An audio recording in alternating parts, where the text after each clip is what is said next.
Audio 5 सफलता के 3 साधन। लेखक वेदमूर्ति तपोनिष्ठ पंडित श्रीराम शर्मा आचार्य। आकांक्षा। जीवन का उद्देश्य विकास करना है। अणु से विभु, लघु से महान, आत्मा से परमात्मा बनना है। उन्नति करना, आगे बढ़ना, पुरुषार्थ परायण होना मनुष्य के लिए दैवी आदेश है। आप इस मार्ग पर बढ़ते चलिए।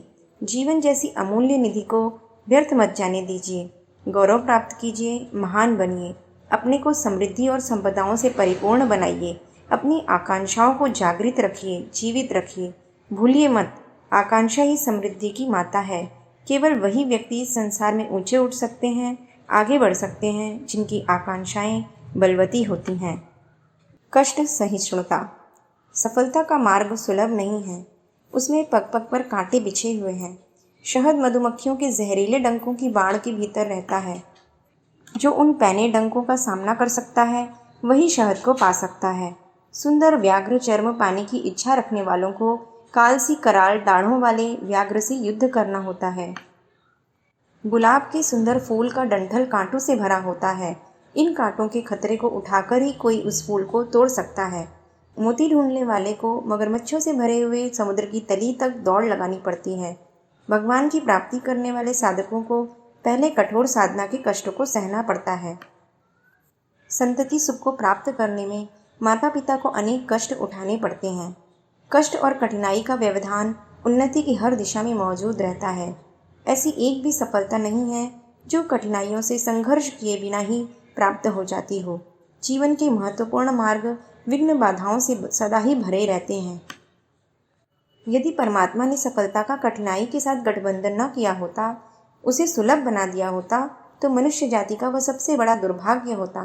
तब सरलता से मिली हुई सफलता बिल्कुल नीरस एवं उपेक्षणीय हो जाती। जो वस्तु जितनी कठिनाई से जितना खर्च करके मिलती है, वह उतनी ही आनंददायक होती है। कोई शाक या फल जिन दिनों सस्ता और काफ़ी संख्या में मिलता है, उन दिनों उसकी कोई पूंछ नहीं होती। पर जिन दिनों वह दुर्लभ होता है, उन दिनों अमीर लोग उसकी खोज करा के महंगे दामों पर खरीदते हैं। मिठाई का आनंद हलवाई नहीं जानता। उसका मज़ा तो उन्हीं को मिलता है जिन्हें वह कभी कभी ही प्राप्त होती है। अमीर के लिए रुपया ठीकरी की बराबर है, पर गरीब को वह चंद्रमा के समान बड़ा मालूम पड़ता है। स्वास्थ्य का महत्व वही जान सकता है जो बीमारी में पड़ा हुआ है। स्वर्ण की महत्ता इसलिए है कि वह कम मिलता है, पर यदि गेरू की तरह सोने की खाने निकल पड़े तो उसे भी लोग वैसी ही लापरवाही से देखेंगे जैसे आज लौह आदि सस्ती धातुओं को देखा जाता है। जब लकड़ियां घिसकर आग पैदा की जाती थीं, तब अग्नि का बड़ा भारी महत्व था। देवता की तरह उसकी पूजा होती थी। पर अब जब दियासलाई के बक्स दुकान में भरे पड़े हैं, तब अग्नि की कौन परवाह करता है। जिनकी संतति नहीं है, उनके लिए एक बालक का होना किसी देवता के अवतार लेने के बराबर महत्वपूर्ण है। पर जिनके यहाँ हर दूसरे वर्ष बच्चे आ टपकते हैं, उनके लिए नए बालक का जन्म चिंता, झुंझलाहट, दुर्भाग्य सूचक और कष्टदायक होता है।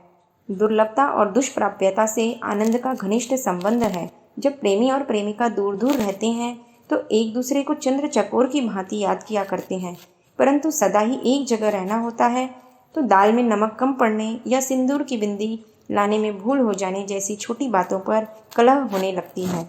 जो वस्तुएं दुर्लभ हैं, सर्वसाधारण को आसानी से नहीं मिलती, उन्हें सफलता कहते हैं।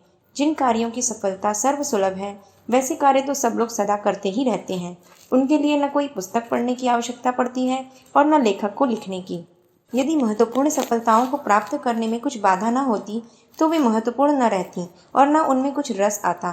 कोई रस और कोई विशेषता न रहने पर यह संसार बड़ा ही नीरस एवं कुरूप हो जाता।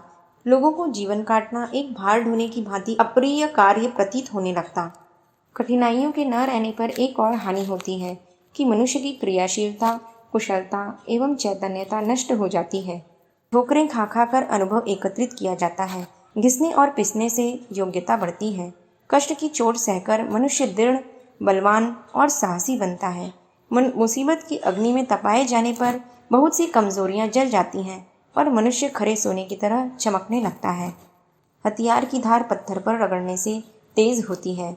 खराद पर चढ़ाने से हीरे में चमक आती है। घात प्रतिघातों की ठोकर खाकर रबड़ की गेंद की तरह अंतः चेतना में उछाल आता है और वह एक स्थान से दूसरे स्थान पर पहुंचने की गतिविधि आरंभ कर देती है। बिना चोट लगे गेंद नहीं उछलती। बिना थपकी लगे मृदंग नहीं बजता, बिना एड़ लगाए घोड़े की चाल में तीव्रता नहीं आती। मनुष्य भी ऐसे ही तत्वों से बना हुआ है कि यदि उसे ठोकर न लगे, कठिनाई के संघर्ष में न पड़ना पड़े, तो उसकी सुप्त शक्तियाँ जागृत न हो सकेंगी और जहाँ का तहाँ पड़ा दिन काटता रहेगा। सफलता में आनंद कायम रखने और शक्तियों के चैतन्य होकर विकास के मार्ग पर प्रवृत्त होने के लिए जीवन में कष्ट और कठिनाइयों का रहना बड़ा ही आवश्यक है। इतिहास में जिन महापुरुषों का वर्णन है, उनमें से हरेक के पीछे कष्टों का, दुर्दम कठिनाइयों में पड़ने का विस्तृत वृत्तांत है। उसी के कारण वे महापुरुष बने हुए हैं। यदि ईसा मसीह के जीवन में से उनकी तपश्चर्या और क्रूस पर चढ़ना, इन दो बातों को निकाल दिया जाए, तो वे एक साधारण धर्मोपदेशक मात्र रह जाएंगे।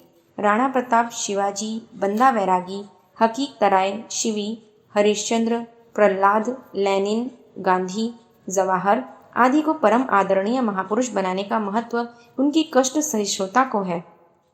यदि उन्होंने पग पग पर कष्ट सहना स्वीकार न किया होता, तो वे साधारण श्रेणी के भले मनुष्य मात्र रह जाते। महापुरुष का पद उन्हें प्राप्त न हुआ होता। आकांक्षा, जागरूकता और परिश्रमशीलता से बड़े बड़े कष्ट साध्य कार्य पूरे हो जाते हैं, तो भी यह नहीं कहा जा सकता कि वे शीघ्र ही स्वल्पकाल में और बिना कोई खतरा उठाए सफल हो जाते हैं। परमेश्वर बार बार परीक्षा लेकर मनुष्य के अधिकारी होने न होने की जांच किया करता है। स्कूलों में तिमाही, छिमाही, नौमाही परीक्षाएं होती हैं। इसके बाद बड़ी वार्षिक परीक्षा होती है। जो उस वार्षिक परीक्षा में उत्तीर्ण हो जाता है, उसे दर्जा चढ़ाया जाता है। ऐसे करीब 1.5 दर्जन दर्जे पास करने के बाद ग्रेजुएट की पदवी मिलती है। सफलता की ग्रेजुएटी लेने के लिए भी मनुष्य को अनेकों खतरों, कष्टों और निराशाजनक अवसरों की परीक्षाएं देनी होती हैं। जो उत्तीर्ण होते हैं वे ही आगे बढ़ते हैं, मनोवांछित सफलता का रसास्वादन करते हैं।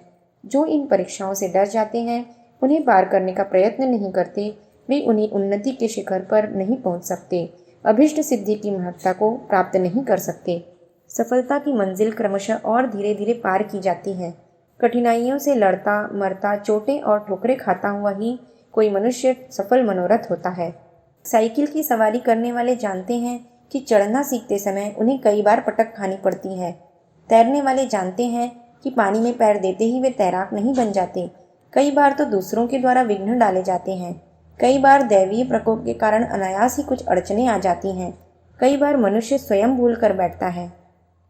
अपनी असावधानी या भूल के कारण असफल होना पड़ता है। अपनी भूलों को सुधारने के लिए प्रयत्न किया जाता है, पर पुराने अभ्यास के कारण दोष फिर उमड़ पड़ते हैं और बना बनाया काम बिगाड़ देते हैं। कई बार प्रयत्न करते हुए भी जब अपने स्वभाव या अभ्यास को सुधारने में सफलता नहीं मिलती, तो बड़ी निराशा हो जाती है और खिन्न होकर मनुष्य अपने प्रयास को ही बंद कर देता है।